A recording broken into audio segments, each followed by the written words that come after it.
Est-ce que vous contrôlez toujours les risques reliés à votre projet? Michel Baudry ici. Bienvenue à cette capsule de formateur.ca. Je continue dans la deuxième phase de notre projet qu'on a commencé avec vous sur les risques dans la gestion de projet. On a commencé à vous expliquer en premier qu'on avait notre fameux triangle avec lequel on travaillait avant, mais qu'aujourd'hui, la gestion de projet, on travaille avec le carré maintenant, où qu'on a la gestion des risques. Dans ce volet-ci, nous allons prendre deux points précis, deux catégories de risques que nous devons analyser pour pouvoir circonscrire, pour pouvoir vraiment mettre les limites et de bien gérer nos risques avant même de commencer le projet. Donc, les premières catégories de risques, ce sont des risques stratégiques. Ça veut dire que dans notre projet, est-ce que la gestion de projet, le projet auquel que je m'attache, c'est lié avec les objectifs que l'entreprise s'est fixés? Par exemple, si une entreprise veut, par exemple, construire un nouvel entrepôt, est-ce que l'entrepôt que nous allons construire va avec la stratégie que l'entreprise, le plan d'affaires que l'entreprise s'est fixé pour dans 2 et 3 ans? Est-ce que notre entrepôt va non seulement accomplir les besoins de ce que nous avons aujourd'hui, mais va être capable aussi de remplir les besoins de l'entreprise dans 2 et 3 ans?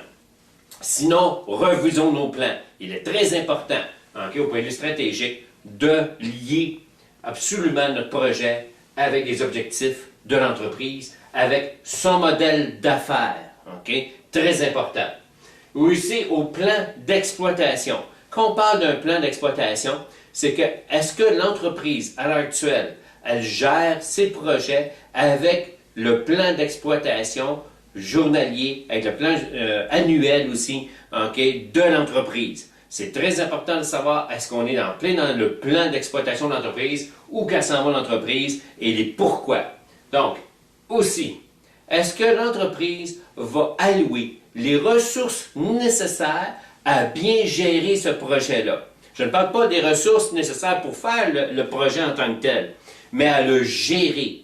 Un des problèmes qu'on rencontre souvent dans les entreprises, c'est qu'on oublie, au point de vue des risques stratégiques, qu'on a besoin de ressources humaines, matérielles, informatiques, de logiciels. On a besoin de tout ça pour bien gérer un projet. Et évidemment, si on n'a pas les outils pour bien gérer, alors on s'ouvre encore la trappe à toutes sortes de risques qui peuvent arriver à la gestion de projet, qui vont faire en sorte qu'il va augmenter les coûts et allonger les délais. Donc, il faut avoir les bonnes ressources d'allouer au projet. C'est un risque. Crédit, la deuxième catégorie de risques qu'il faut regarder lorsqu'on fait un projet. Les emprunts. Est-ce que mes emprunts rencontrent le strict nécessaire pour faire mon projet?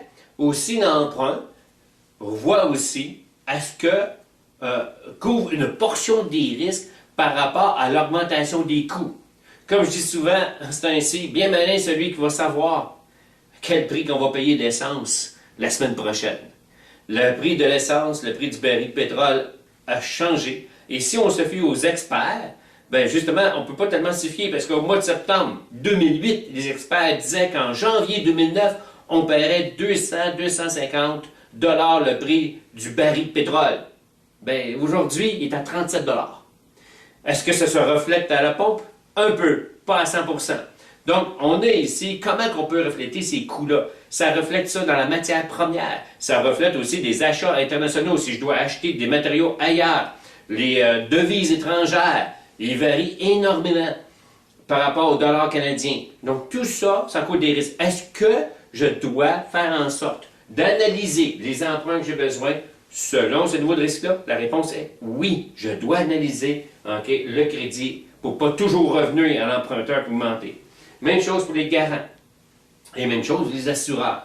Les assureurs, quel risque je peux avoir avec mes assureurs afin que je puisse vraiment être assuré pour ma job du début jusqu'à la fin et que toutes les clauses comprises à l'intérieur couvrent tous les dangers qu'on peut avoir à travers la gestion de projet. Donc, ceci met fin à cette capsule. Nous allons continuer dans les autres catégories de risques sur le prochain volet des risques de gestion de projet. Ici Michel Baudry, je vous dis à la prochaine.